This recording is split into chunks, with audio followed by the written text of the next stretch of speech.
나더러 주여 주여 하는 자마다 다 천국에 들어갈 것이 아니요 다만 하늘에 계신 내 아버지의 뜻대로 행하는 자라야 들어가리라.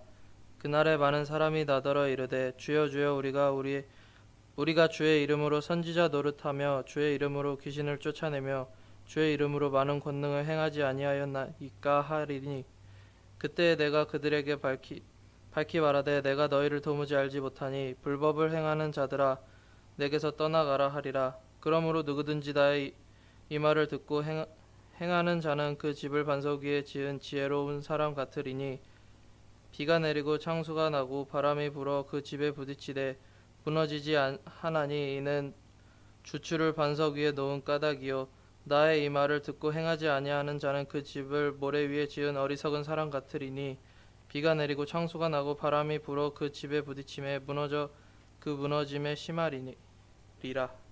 아멘. 아멘. 예. 자, 오늘 우리가 2012년 마지막 주일, 2012년이 시작한 지가 벌써 엊그제 같은데 52번째 주일을 우리가 이렇게 맞이했습니다.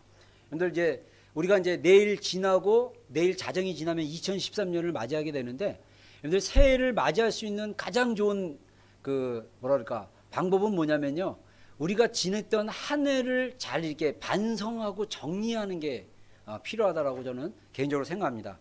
그래서 저도 개인적으로 2012년 마지막 주일인데 우리가 주일날 말씀을 어떤 말씀을 좀 나눌까라고 이렇게 묵상하는 중에 순종이라는 단어가 하나가 이렇게 딱 튀어 올라왔습니다. 그런데 우리가 이렇게 어떤 것에 대해서 묵상하고 이렇게 있을 때 어떤 단어가 뛰어오른다, 어떤 것이 생각났다 그러면 이게 정말 하나님께로부터 온 건지 아닌지를 우리가 이렇게 점검해 볼 필요가 있죠. 저는 순종이라는 단어가 딱 떠올랐어요. 그래서 이 순종에 관련된 말씀을 이렇게 성경에 여러 군데 찾아보았습니다.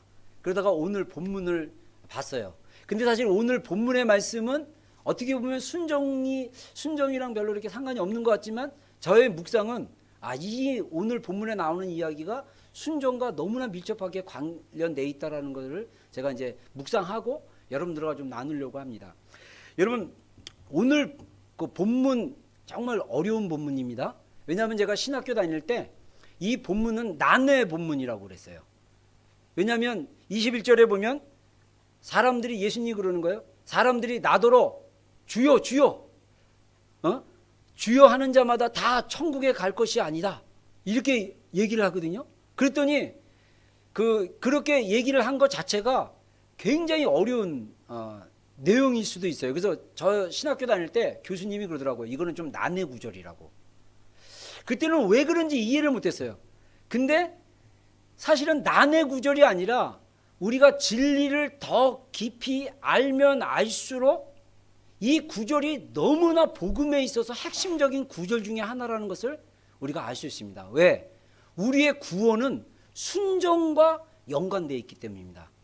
우리가 예수님의 이름으로 구원을 받는다 할지라도 우리가 순종하는 삶을 살지 않는다면 어쩌면 우리의 구원에 대해서 오늘 본문에 비추어 볼 때 정말 우리의 구원이 온전한 구원인지 아닌지를 우리가 평가해 볼 필요가 있다라고 저는 개인적으로 생각을 합니다.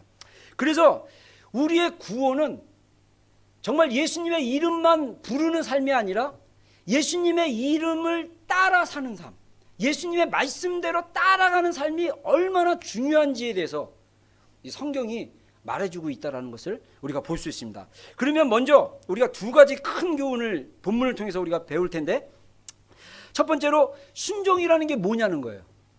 정말 우리의 구원이 순종과 연관되어 있다면 이 순종이라는 게 무엇이냐 했을 때, 순종은 하나님의 뜻대로 행하는 것이다.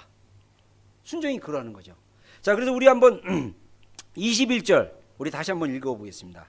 21절 한번 읽어볼까요? 시작. 나더러 주여 주여 하는 자마다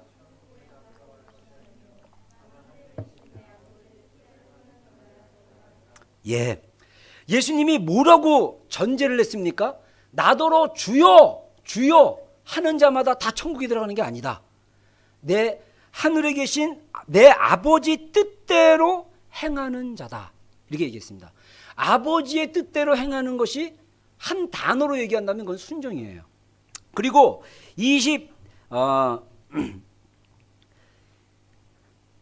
24절 한번 보세요. 24절. 24절에 보면요. 그러므로 누구든지 나의 이 말을 듣고 행하는 자.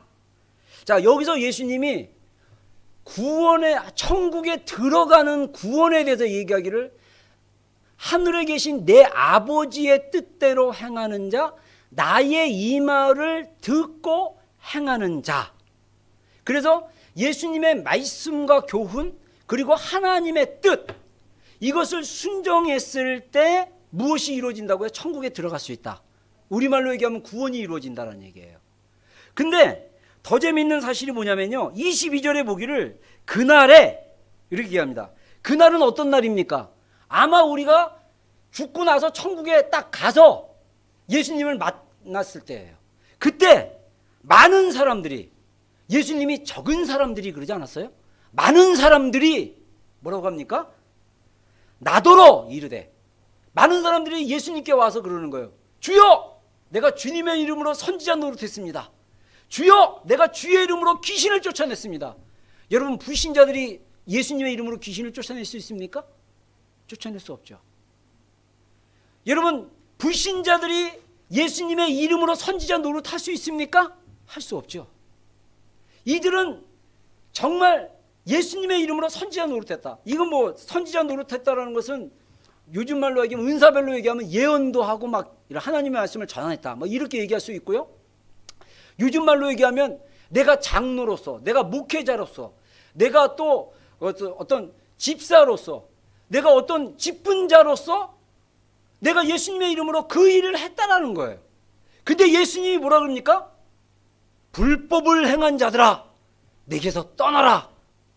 내가 너희를 도무지 알지 못한다. 이렇게 얘기하고 있어요. 와, 쇼킹하죠?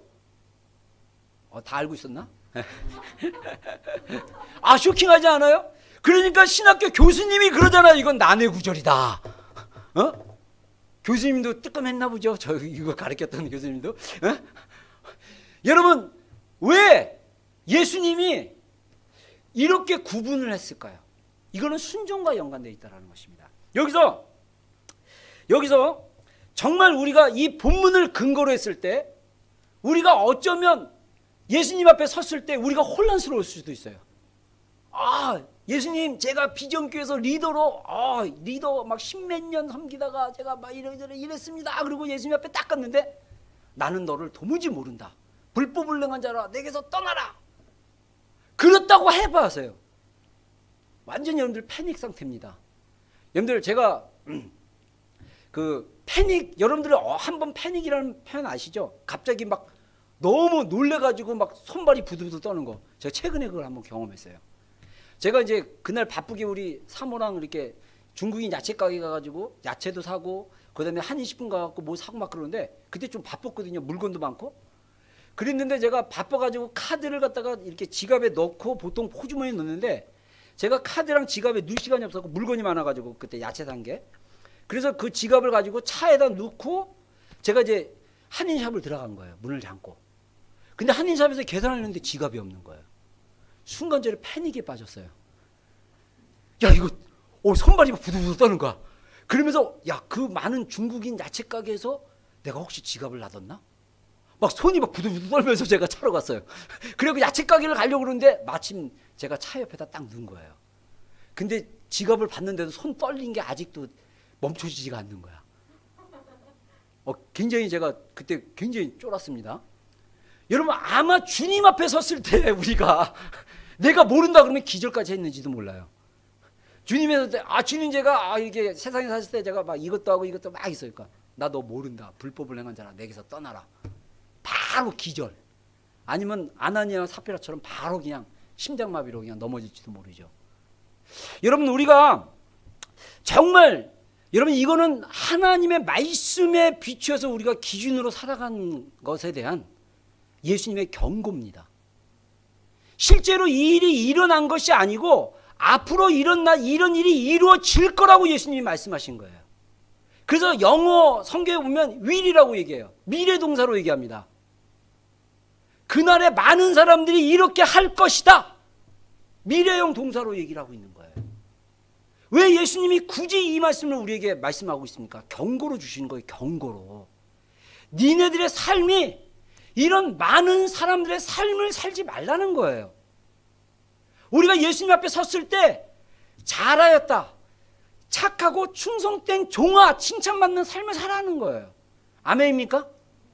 그런 삶을 살 수 있는 기준이 뭡니까? 순종하는 거예요. 순종. 순종이 뭡니까?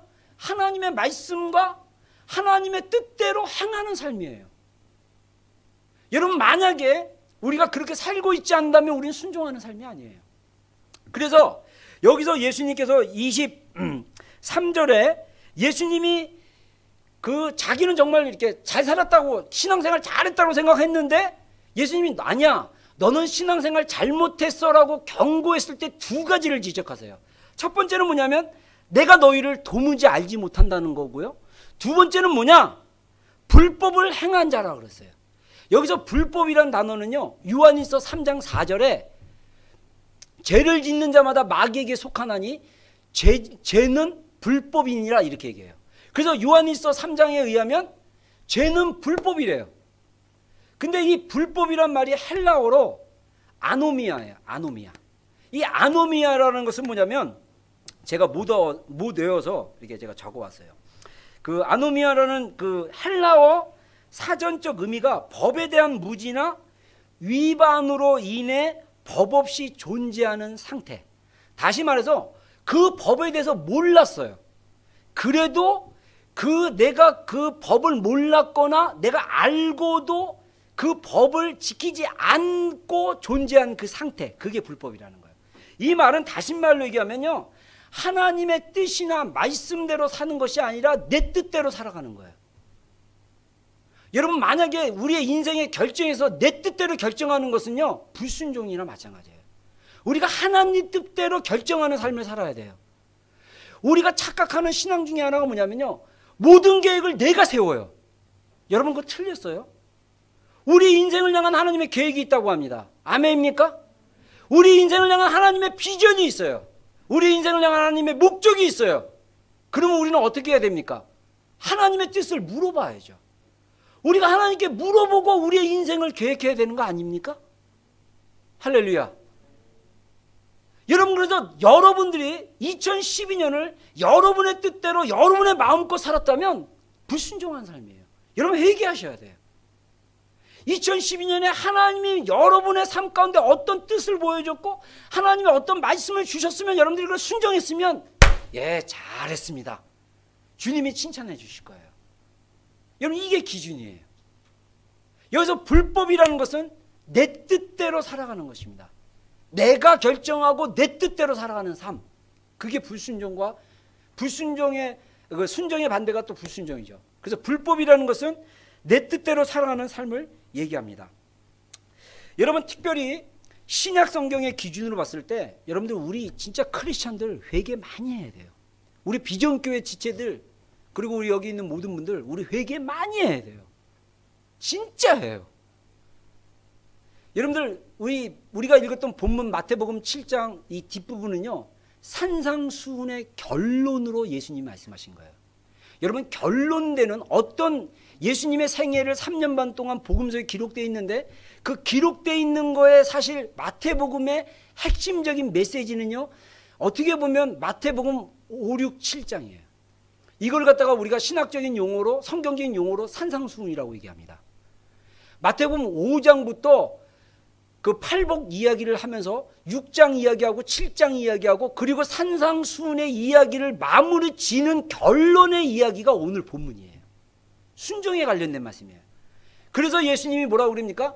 내가 너희에게 한 이 말씀들을 다 지켜 행하는 자는 반석 위에 세운 집과 같고 이것을 지켜 행하지 않는 자는 모래 위에 세운 집과 같다라고 예수님이 말씀하시는 거예요.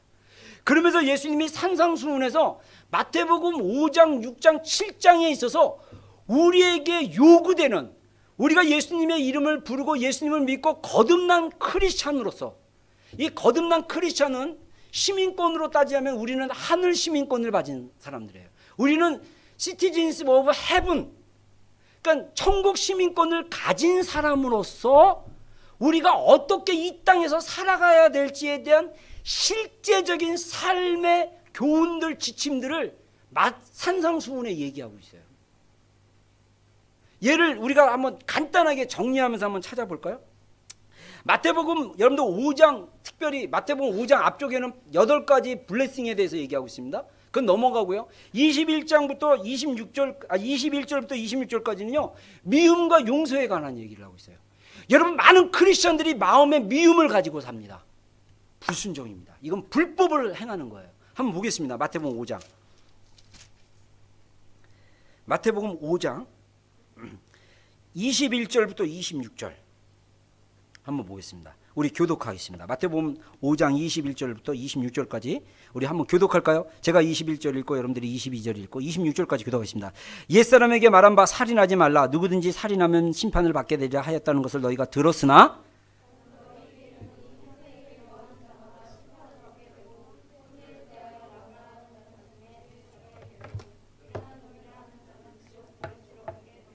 그러므로 예물을 제단에 드렸다가 거기서 내 형제에게 원망 들을 만한 일이 있는 줄로 생각나거든.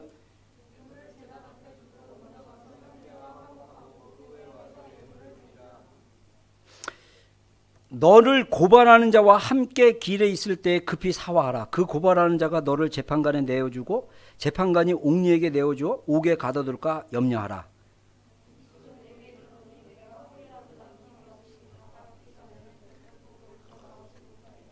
예. 자, 얼마나 쌀벌해요. 형제에게 라가는 일본말로 빠가야로 해요. 이디엇 이렇게 얘기하는 거예요.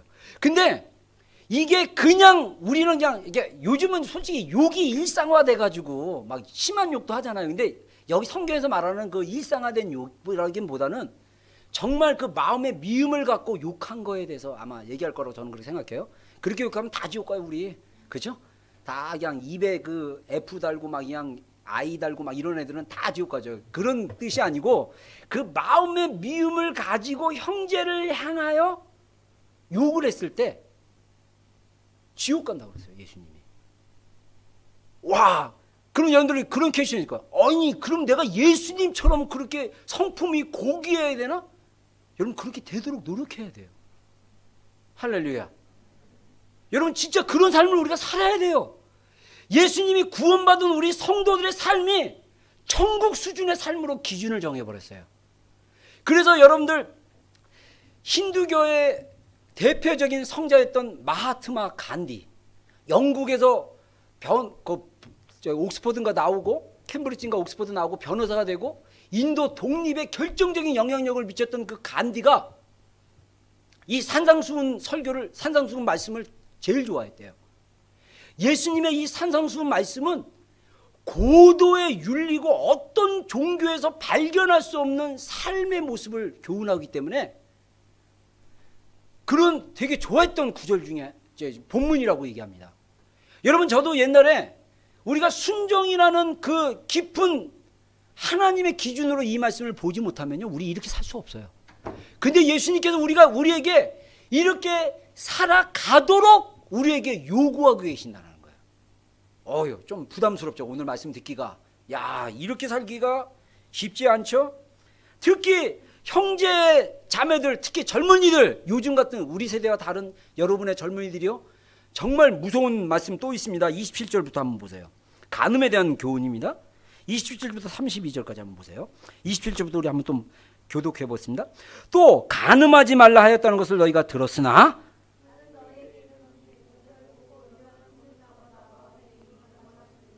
만일 내 오른 눈이 너를 실족하게 하거든 떼어내어 버리라. 내 백체 중에 하나가 없어지고 온몸이 지옥에 던져지지 않는 것이 유익하며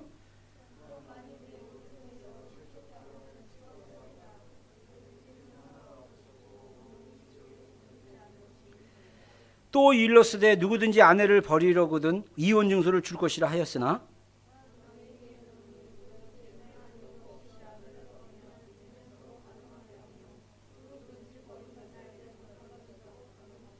와,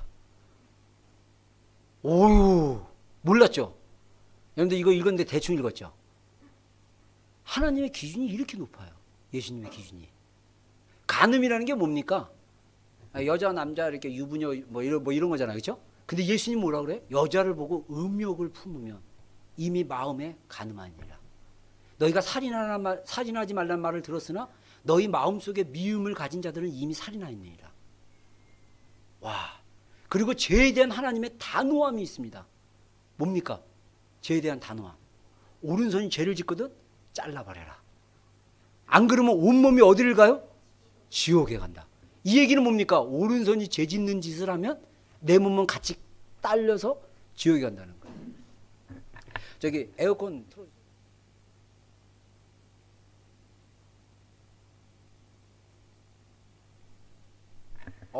여러분들 죄송합니다. 2012년 마지막 주일 기분 좋게 예배 드리렸다가 굉장히 기분이 꿀꿀할 수도 있는데 저는 예수님의 경고로 여러분들을 권면하고 싶습니다.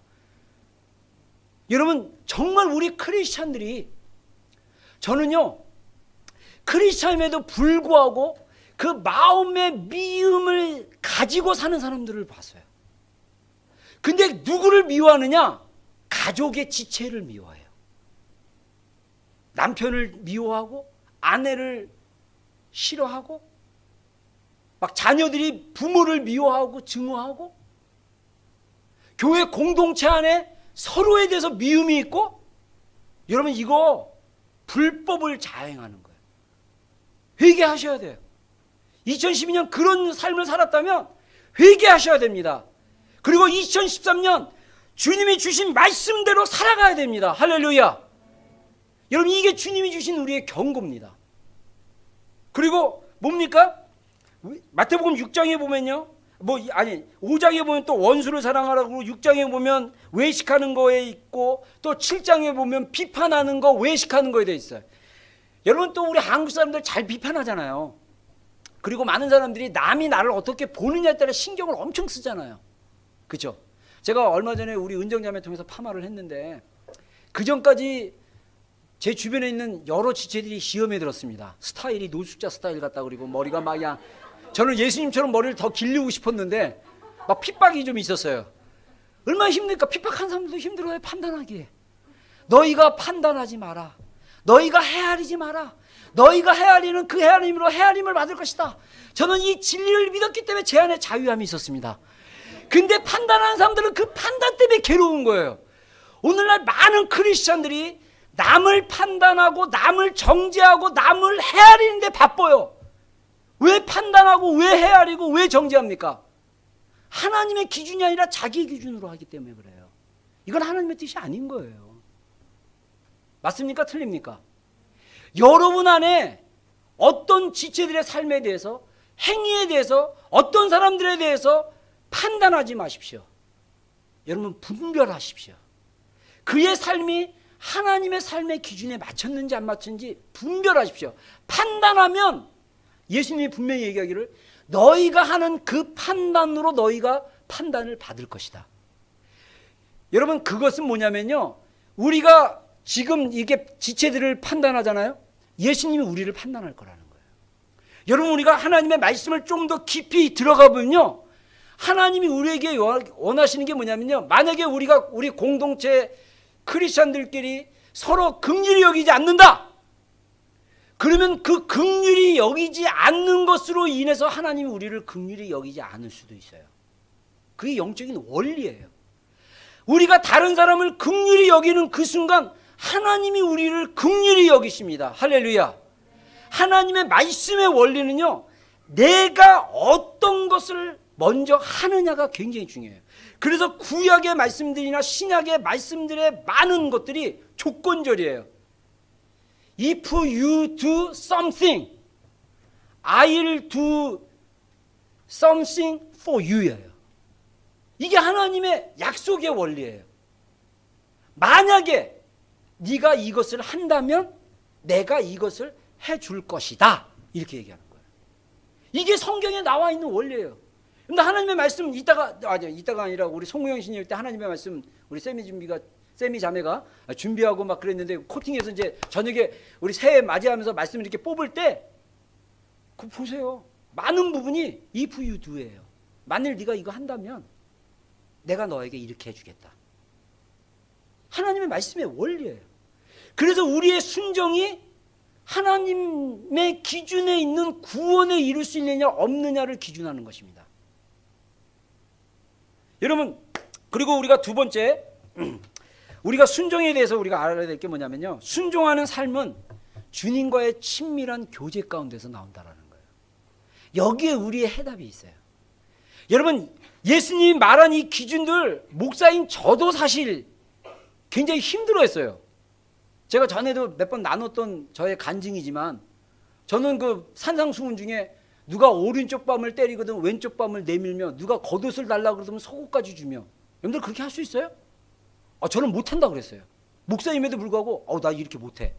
누가 나를 무시해가지고 오른쪽 뺨 때리는데 야 왜 때려? 이렇게 대들어야지 내가 형제 오른쪽 뺨 때렸으니까 왼쪽 뺨도 때려. 이거 할 수 있어요? 할 수 있어요 여러분들? 못해요. 제가 주님과의 친밀함을 깊이 경험하지 못했을 때는요, 제 안에 욱 하는 게 나왔어요. 내가 나오는 거예요. 내 자아가. 난 못해. 내가 이런 거 어떻게 해. 근데 주님과의 사랑 가운데 들어가잖아요. 하라면 해야지.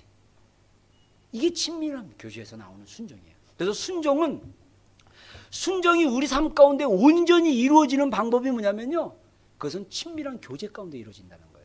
그래서 예수님이 아까 우리가 읽었던 본문 마태복음 7장 24절에 그날에 많은 사람들이 나에게 이렇게 와서 하는데 내가 너희를 도무지 알지 못한다라고 했을 때 그 알지라는 그 말이 안다라는 그 말의 의미를 우리가 알아야 돼요. 내가 너희를 도무지 알지 못한다 그럴 때 그 알다라는 단어가 헬라어 단어로 기노스코란 말이에요. 기노스코. 근데 그 기노스코라는 말이 그 헬라어적 사전적 의미가 뭐냐면요, 남녀가 성관계를 갖는다라는 그런 의미가 있어요. 그래서 마태복음이나 누가복음에 보면 동침한다, 그 남자를 안다, 뭐 이런 뜻이 있어요. 예를 들면 마태복음 그 1장에 보면요, 마리아가 예수님을 성령으로 잉태한다는 얘기를 천사 가브리엘로부터 듭니다. 마태복음 1장에는 요셉에 대한 이야기입니다. 죄송합니다. 누가복음 1장에서 천사 가브리엘이 나타나고 마리아한테 복받은 여자여 이러면서 네가 성령으로 잉태하여 아들을 낳을 것이니 그 이름을 예수라. 그랬더니 마리아가 반응하기를 천사한테, 아니 내가 남자를 알지 못하는데 내가 어떻게 애를 낳냐라고 반문을 해요. 근데 여기서 내가 남자를 알지 못한다라 했을 때 알다라는 단어가 기노스코예요. 영어 성경에는 NIV 영어 성경에는 뭐라고 나왔냐면요, 뭐라고 나왔냐? 네,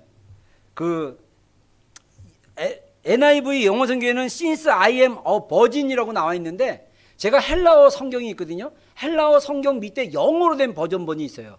근데 영어로 된 직역 버전본에 의하면 뭐라고 얘기냐면요, Since a man I know not.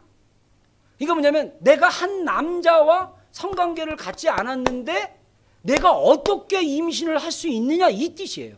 기노스코란 뜻이.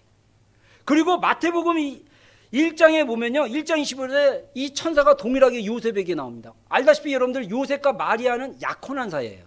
여러분 요즘 시대에 약혼한 것과 예수님 시대에 약혼한 것은 완전히 달라요. 근데 요셉이 소문을 듣기를 이미 마리아가 임신했다는 얘기를 들었어요.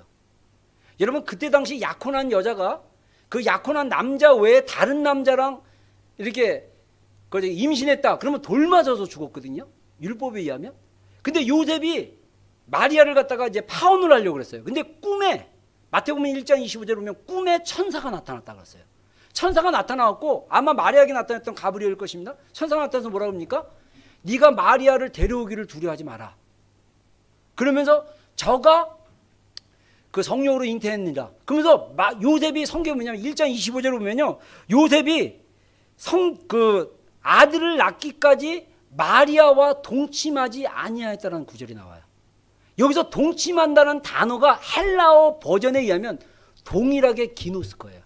내가 너희를 기노스코 하지 못한다. 요셉이 마리아를 데리고 와서 기노스코 하지 않았다. 똑같은 말이에요. 헬라어 버전으로 보면. 뭡니까? 주님이 우리를 알되 여자와 남자가 함께 동침할 정도의 수준으로 우리를 알기를 원해요. 여러분, 이 얘기는 뭐냐면 우리가 구원을 받았다라는 의미가 우리의 영이, 우리의 감정이, 우리의 심령이, 영어로 번역하기 굉장히 힘든데 하트, 뭐 스피릿, 소울 뭐 이렇게 번역해도 되겠죠? 이런 것으로 인해서 우리가 주님과의 릴레이션십이 있어야 된다는 거예요. 관계가 있지 않으면 주님이 내가 너희를 도무지 모른다라고 얘기할 수 있다는 거예요. 여러분, 그걸 우리가 추론할 수 있는, 그거를 근거로 할 수 있는 구절이 마태복음 5장 25절인가 나와요. 5장 20절이군요. 한번 봅시다. 5장 20절에 예수님이 우리에게 준 이 삶의 기준이 있어요. 뭡니까? 5장 20절 한번 읽어보겠습니다. 시작. 내가 너희에게 이르노니 너희 의가 서기관과 바리새인보다 더 낫지 못하면 결코 천국에 들어가지 못하리라. 여러분, 예수님이 결코 천국에 들어가지 못하리라 그러면요, 진짜 못 들어가는 거예요. 예수님의 기준이 천국에 못 들어간다 라고 했던 기준이 뭡니까? 바리새인들과 서기관들보다 너희의 의가, 너희의 삶의 행위가 더 의롭지 않냐면 천국에 못 들어간다고 했어요. 여러분, 예수님 시대의 바리새인들과 서기관들의 의가 얼마나 대단한지 알아요? 너무 대단하기 때문에 그들은 너무 외식하고 싶었어요. 왜냐하면 자기가 그렇게 대단한 삶을 사는 거에 대해서 많은 사람들에게 자랑하고 싶었어요. 우리가 요즘 우리의 삶의 크리스천들, 우리 기독교인들의 삶의 윤리적 기준으로 봤을 때는요, 바리새인들 서기관들 수준에 이르지도 못해요. 근데 여기서 예수님이 우리에게 요구하는 산상수훈의 그 정말 우리가 일반 영성으로는 정말 순종하기 힘든 그 높은 수준의 삶의 행위를 요구한 것을 어떻게 가능하게 만드느냐? 그것은 바로 친밀감으로 가능하다는 거예요. 우리가 예수님과의 친밀한 기노스코가 있다라면, 우리가 예수님과의 관계 속에서 기노스코의 관계 가운데 들어간다면, 여러분, 우리의 순종이 바리새인이나 서기관들보다 더 나은 순종을 하게 될 것입니다. 할렐루야. 여러분, 여기서 바리새인들과 서기관들의 행위와 우리가 예수님을 기네스코 관계 속에서 순종하는 행위와의 차이점이 뭔지 아세요? 그것은 하나님의 의와 자신의 의에 대한 부분입니다. 여러분, 여러분들 마찬가지예요. 저도 목사지만, 저도 불과 몇 년 전까지만 해도 내가 주님을 위한 목회를 한다고 했지만은 나의 목회의 많은 계획들이 나에 대한 나의 계획이었어요. 나의 방법과 내가 있는 경륜과 내가 있는 어떤 경험과 내가 있는 어떤 스킬, 이런 걸 가지고 내가 목회하려고 그랬어요. 근데 제가 하나님의 기준으로 시각을 바꾸기 시작하면서 제가 어떻게 하면 나의 목회와 우리 비전교회의 방향과 비전과 나가야 될 길이 하나님의 뜻 가운데 있는 거에 대해서 고민하기 시작했을 때 달라지기 시작했어요. 여러분, 이것은 뭐와 관계되어 있습니까? 주님과의 관계 속에서 관계되어 있어요. 여러분, 그 많은 목회자들도요, 주님의 일을 하면서 성도들에게 칭찬받기를 원해요. 그리고 목회자들끼리도 칭찬받기를 원해요. 근데 알다시피 우리 오클랜드 여기 시티 안에 한인교회 교회 모임이 있어요. 그래서 정식 네임이 오클랜드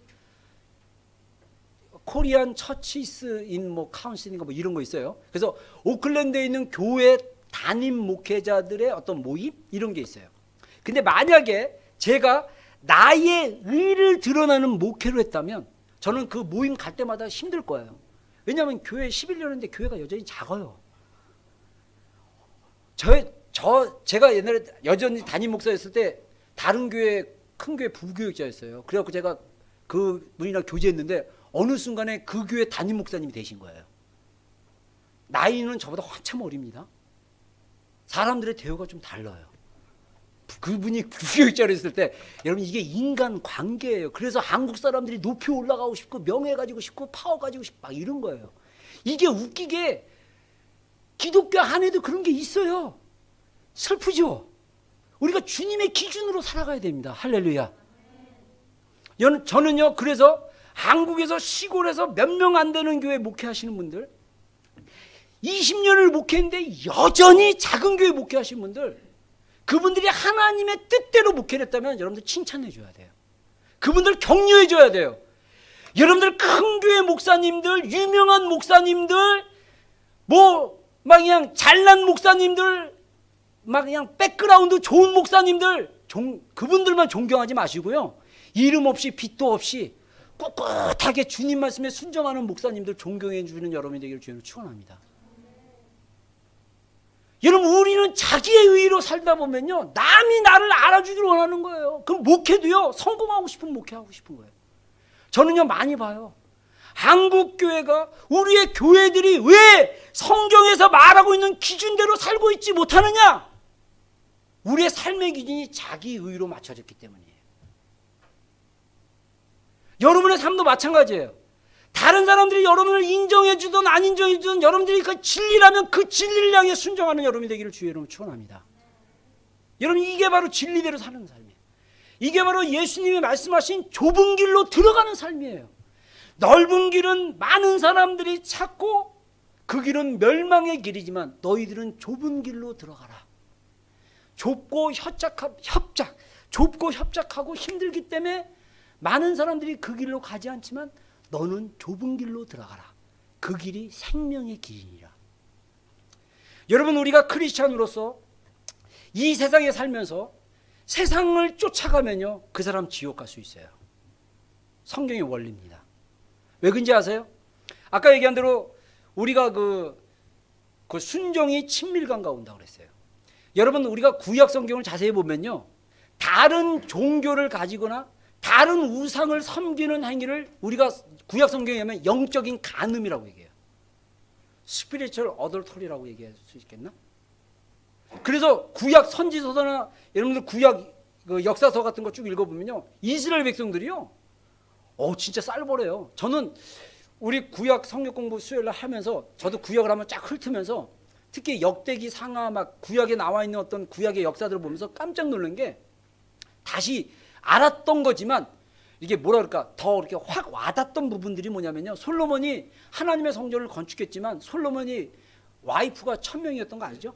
그 1000명의 이방에서 온 와이프들을 위해서 어떻게 했냐면요, 성전을 템플을 지어줬어요. 우상신을 섬길 수 있도록. 그래서 하나님의 예배가 있던 하나님의 성전 옆에 우상 신전들이 있었던 거예요. 그래서 이스라엘 백성들이 하나님께 예배하고 또 우상신을 또 섬겼던 거예요. 이게 뭐와 같냐면요, 우리가 주일날은 하나님께 예배하고 나머지 6일은 세상에서 세상을 예배하는 거랑 똑같은 거예요. 저는 그렇게 생각해요. 왜 그런지 아십니까? 이스라엘 백성들이 가나안을 정복하고 나서 하나님의 가나안 땅에 있는 족속들을 다 죽이라고 했어요. 이유는 뭐냐면 그 우상 숭배하는 영향을 받지 않기 위해서. 근데 그들이 순종 못했어요. 그래서 이스라엘 백성들 가운데 어떤 영향이 있었냐면 바알과 아세라라는 종교가 왔어요. 여러분, 이 바알과 아세라는 전형적인 사탄 종교입니다. 바알은 남자신이고요, 아세라는 여자신이에요. 그래서 이 신들이 주는 축복이 뭐냐, 그 종교를 믿는 성도들에게 주는 축복은 뭐냐면 블레싱이에요. 어떤 블레싱이냐, 농사를 잘 짓게 하고 수확을 많이 걷게 하고 애도 많이 낳게 하고. 좀 이상하죠? 우리도 하나님께 애 많이 낳게 해달라고 그러기도 하고 또 이렇게 잘 되게 기도하고. 근데 하나님도 그렇게 축복을 주시는 분이에요. 근데 중요한 것은 하나님은 그 축복뿐만 아니라 우리의 영적인 축복도 주시고, 우리가 그 영적인 축복을 받은 사람으로서 이 땅에서 빛과 소금으로서 의인의 삶을 사는 거예요. 근데 바알과 아세라는 속이는 거예요. 그들의 예배가 어땠는지 아세요? 그 바알과 아세라 신전에는요, 교회적으로 얘기하면 목회자들과 성가대원들과 막 이런 사람들이 있어요. 그럼 그들이 예배를 할 때 뭘 하는지 알아요? 집단 혼인 관계를 하는 거예요. 그게 예배의 걔들은요. 남자 성도가 왔다, 여자 몇 명이서 같이 이렇게 막 하고, 자극적이죠. 막 쾌락적이죠. 여자 성도가 왔다 그러면 남자애들이 있어요. 여러분, 이 문란한, 오늘날 우리 시대 문란한 성관계는요, 저는 개인적으로 바알과 아세라의 종교가 이 문화 가운데 퍼졌다고 생각해요. 여러분 우리 크리스천들은 순수한 순결의 삶을 살아야 됩니다. 할렐루야. 여러분 이거는 마치 우리가 하나님을 안다고 하고 하나님을 믿는다고 하고 물란한 바알과 아세라 종교를 섬기는 거랑 똑같아요. 여러분 우리가 경계해야 됩니다. 그래서 우리가 더 주님과 친밀해져야 돼요. 주님과 우리의 마음과 마음이 오가야 돼요. 막 주님이 어떤 것에 대해서 막 슬퍼하면 내가 슬퍼져야 돼요. 주님이 어떤 영혼을 향해서, 제가 고등학교 때 갑자기 생각나네요. 제가 고등학교 때 그랬던 기억이 있어요. 저희가 고등학교 때 모교에서 제가 고등학교 3학년 때 예수님 믿고 고등학교 3학년 1월 달에, 그리고 1년 동안 제가 청소년 마지막 1년 차를 열심히 신앙생활을 했어요. 그리고 주일날 아침에 학생부 예배가 9시에 있으면 어른 예배가 11시에 있죠. 그거 끝나면 우리 학생들은 학생부 예배만 드리고 끝나고 학생부 2부 순서 갖고 어른들 예배 드릴 때 우리는 이제 막 밖에서 놀아요. 그리고 이제 예배 끝나면 원래는 성가대들을 위해서 국수를 교회에서 이렇게 줬어요. 그럼 우리는 이제 국수를 먹고 오후에 또 놀아요. 그리고 저녁 예배가 있는데 그때 저녁 예배 성가대를 학생들이 했어요. 학생들이 했는데 제가 성가대원이었어요. 그래서 10여 명의 학생들이 저녁 예배 때 성가대 했습니다. 그러면 그때 전선생님 사모님이 지휘를 하시고 우리한테 또 그냥 성가대원 세우려고 라면도 집에서 막 끓여주면 막 열 몇 개 라면 한 5명에서 열 몇 개를 막 먹고 막 그냥, 그리고 라면 먹고 성가 연습을 해요. 그랬을 때 성가 연습을 할 때 찬양이 뭐냐면 물 건너 생명줄 던져라예요. 그날 연습하는 거예요. 물 건너 생명줄 던지어라 막 이러고 연습하는데 갑자기 이 가사가 내 마음에 탁 와닿는 거예요. 그러면서 저기 성가대에 참여하지 않는 이렇게 뺀질이, 지금은 집사입니다. 그 뺀질이 친구 한 명 있어요. 그 친구로 인해서 우리 여러 명이 그 교회를 가게 됐어요. 교회 되게 열심히 하는데 그날 어떻게 왔어요. 그 친구가. 걔를 딱 보는 순간 나도 모르게 눈물이 쭉 나는 거예요. 그러면서 내 마음에 어떤 감동이냐면 생명줄을 던져, 생명줄을 던져. 그 가사가, 그러면서 주님의 마음이 제 안에 막 쏟아지는데 찬양 내내 눈물이 주체할 수 없는 거예요. 여러분도 알다시피 제가 노래를 못 하잖아요. 그렇죠? 내가 내 음을 가지고 은혜를 못 받잖아요. 근데 놀랍게도 그 가사가 주님의 터치가 있었던 거예요. 여러분, 정말 주님의 마음을 갖는 여러분이 되기를 주 여러분 축원합니다. 세상을 바라볼 때 주님의 마음이 있었으면 좋겠어요. 주님이 울고 있는 영혼들을 향해서 쳐다보면 여러분들의 마음이 좀 울고 있고, 주님이 기뻐하는 사람이 있으면 여러분들의 마음이 그 사람으로 인해서 막 기쁨이 막 이렇게 일어났으면 좋겠어요. 그래서 우리의 마음이 주님의 마음이 되는 거예요. 여러분, 이게 친밀함입니다. 우리가 신앙생활하면서 난 아직도 주님의 마음을 모르겠어. 주님의 마음을 알아야 돼요.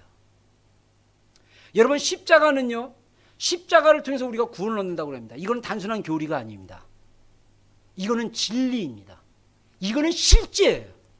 이것은 내 영이 하나님의 사랑과 인카운트를 해야 되는 거예요. 하나님의 사랑과 마주쳐야 돼요. 그래서 그 하나님의 사랑이 내 심령을, 내 영혼을 뒤집어 놓아야 돼요. 그래서 감당할 수 없는 주님의 사랑을 경험해야 돼요. 그랬을 때 우리는 비로소 주님을 안다라고 얘기할 수 있어요. 여러분, 정말 주의 이름으로 축원합니다. 여러분들이 예수 그리스도의 십자가를, 여러분의 영이 그 십자가 앞에 깊은 기쁨과 눈물을 흘리지 않았다면, 여러분 2013년 주님의 십자가를 내 영의 깊은 곳에서 경험하게 해달라고 우리가 간절히 부르짖고 기도해야 돼요. 여러분, 주님의 마음을 알아야 돼요. 너무나 아쉽게도 많은 분들이 이런 친밀함이 없이 눈에 보이는 순종만을 하되 그 순종과 행위를 자기의 의로 생각하여 드러내기 시작한다면 그날에 예수님이 sorry, 난 넌 몰라, 이렇게 얘기할 수 있다는 거예요. 우리가 주님을 기노스커해야 됩니다. 할렐루야. 2013년 그런 해가 되기를 바랍니다. 성경구절 요한일서 2장 15절 17절 제가 읽어보겠습니다. 요한일서 2장 15절부터 17절입니다. 이 세상이나 이 세상에 있는 것들을 사랑하지 말라. 누구든지 세상을 사랑하면 하나님의 사랑이 그 속에 있지 아니하니. 성경이 뭐라고 했습니까? 세상을 사랑하면 하나님의 사랑이 그 속에 있지 않다라고 얘기하고 있습니다. 이는 세상에 있는 모든 것이 육신의 정욕과 안목의 정욕과 이생의 다랑이니 다 아버지께로 쫓아온 것이 아니요 세상으로 쫓아온 것이라. 이 세상도 그 정욕도 지나가되 오직 하나님의 뜻을 행하는 이는 영원히 거하느니라. 아멘. 여러분, 결론으로 예수님께서 마태복음 7장에 말씀하시기를 순종하는 삶의 삶은 반석 위에 지은 집과 같다 그랬습니다. 그리고 순종하지 않는 삶에 사는 사람들은, 하나님의 말씀의 뜻대로 살지 않는 사람들은 모래 위에 지은 집과 같다 그랬어요. 근데 이 두 집이 겉으로 보기에는 괜찮은 것 같은데 시험이 올 때가 있어요. 뭡니까? 물과 창수와 바람이 분다 그랬어요. 그랬을 때 모래 위에 세워진 집은 무너지되 그 무너짐이 심한다 그랬어요. 그 얘기는 뭐냐면 그 모래 위에 세운 집은요 다시는 못 일어난다는 얘기예요. 여러분, 우리가 보통 성경에 물에 여러 가지 영적 의미가 있지만은 여기서 말하는 물은 저는 세상적인 영향력이라고 생각합니다. 여러분, 앞으로 여러분의 세대, 제가 지금 이제 나이가 들어서 아버지의 부모의 세대로서 이 세상을 살아갔을 때 이 세상의 유혹과 영향력이 너무나 강해요. 그래서 우리가 우리의 믿음이 순종하는 반석 위에 세워진 삶이 아니고 신앙이 아니면 우리의 모든 신앙은 세상의 영향력 앞에 다 무너질 거예요. 그러면 그 무너진 신앙은 어떻게 됩니까? 구원을 못 받는 거예요. 우리의 신앙이 순종함으로 반석 위에 세워지는 믿음이 되기를 주의 이름으로 축원합니다. 2013년, 2012년에 여러분들 그런 순종하지 못한 삶을 살았다면 회개하십시오. 하나님은 미쁘시고 긍휼히 분입니다. 요한일서 1장 9절에 말씀하기를 만일 우리가 우리의 죄를 자백하고 고백하면 저는 미쁘시고, 미쁘다는 얘기는 뭐냐면 신실하다는 얘기예요. 페이스풀하다는 얘기예요. 저는 미쁘시고 의로우사 우리 죄를 모든 죄에서 도말하게 할 것이고 용서하시 주신다 그랬어요. 여러분, 그래서 우리가 새해를 맞이할 때 우리 안에 있는 모든 죄를 다 회개하셔야 돼요. 그걸 다 씻어내야 됩니다. 이게 크리스찬의 굉장한 파워풀한 영적인 능력이에요. 회개라는 게. 여러분, 그 전에 지었던 어떤 죄든 우리가 예수 그리스도 앞에서 진심으로 나와서 회개한다면 하나님은 용서하기를 즐겨하시는 분이에요. 여러분, 하나님은요 정말 어떻게 하면 용서해 주실까 이거 고민하는 분이랑 똑같아요. 근데 용서해 줘도요 용서 받는 사람이 I am sorry 이거 해야지 용서해 주지. I am sorry도 안 해. 뭐 진심으로 I am sorry 이거 한다고 용서해 주는 게 아니고 진짜 회개할 때 하나님 용서해 주는 거예요. 근데 너무 부끄러워서 하나님 정말 죄송한데요 제가 이제 이거 회개합니다. 그럼 하나님 용서해 줄 거라고 저는 그렇게 믿어요. 여러분의 기준으로 보시지 마십시오. 하나님의 기준으로 보십시오. 하나님은요 하나님의 사랑이 얼마나 놀라운지 몰라요. 여러분, 2012년 우리가 하나님 앞에 불순종한 영역들이 있다면 회개하십시오. 오늘 기회를 주겠습니다. 한 1분 2분 정도 회개하는 시간 주겠어요. 회개하시고 새롭게, 그리고 결단하십시오. 내가 하나님의 말씀대로 순종하는 삶을 살겠다. 기도하는 시간 갖겠습니다.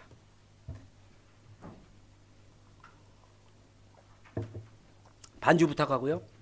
오늘 특별히 여러분들 우리가 혹시 오늘 말씀에 비추어서 우리가 불순종한 하나님의 말씀이나 뜻이 있는 것들이 생각난다면 회개하십시오.